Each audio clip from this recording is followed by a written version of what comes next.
dans la même dynamique régionale de coopération, la protection de l'environnement reste également au cœur des priorités. L'IGAD a organisé à Djibouti une formation régionale sur la lutte contre la criminalité liée à la faune sauvage. Une formation régionale consacrée au renforcement de la coopération contre la criminalité transfrontalière liée à la faune sauvage s'est ouverte hier à Djibouti à l'initiative de l'autorité intergouvernementale pour le développement, l'IGAD, avec l'appui financier de l'Union européenne. La cérémonie d'ouverture s'est tenue en présence du secrétaire général du ministère de l'Environnement et du Développement durable, Dini Abdallah Omar, du chef de coopération de la délégation de l'Union européenne à Djibouti, ainsi que du directeur de la division agriculture et l'environnement de l'IGAD, Dahir Elmi. Cette rencontre régionale réunit pendant 4 jours des responsables des services chargés de l'application de la loi, des autorités de gestion de la faune sauvage, des experts des frontières, ainsi que des représentants du ministère des Affaires étrangères des États membres de l'IGAD. Organisé dans le cadre du projet de conservation transfrontalière dans le paysage Boma-Gambela,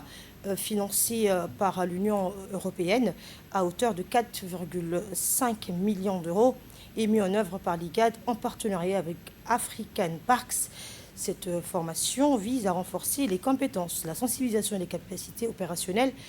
des acteurs engagés dans la lutte contre le trafic illicite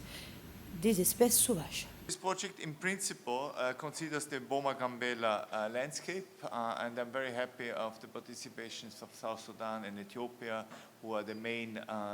implementer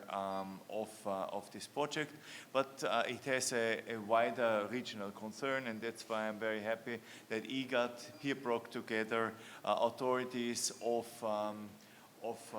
nearly all IGAD member states to work on the issue of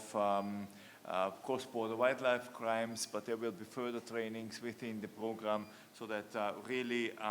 the legal frameworks can be then transmitted into impact on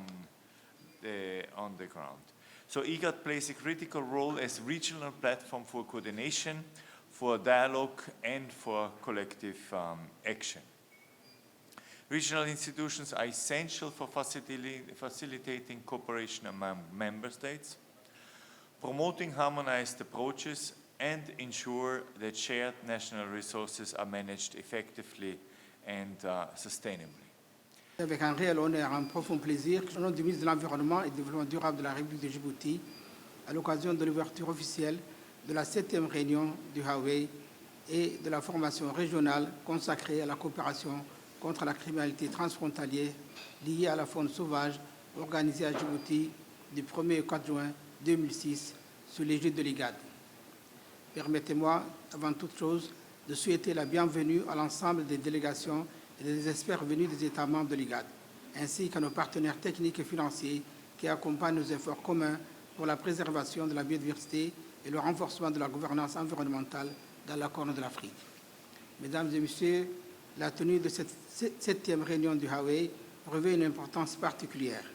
Elle témoigne de l'engagement continu des États membres de l'IGAD à renforcer la coopération régionale dans la lutte contre la criminalité environnementale et le trafic illicite des espèces sauvages qui constituent aujourd'hui des menaces majeures pour notre patrimoine naturel, notre sécurité collective et le développement de nos communautés locales. Notre région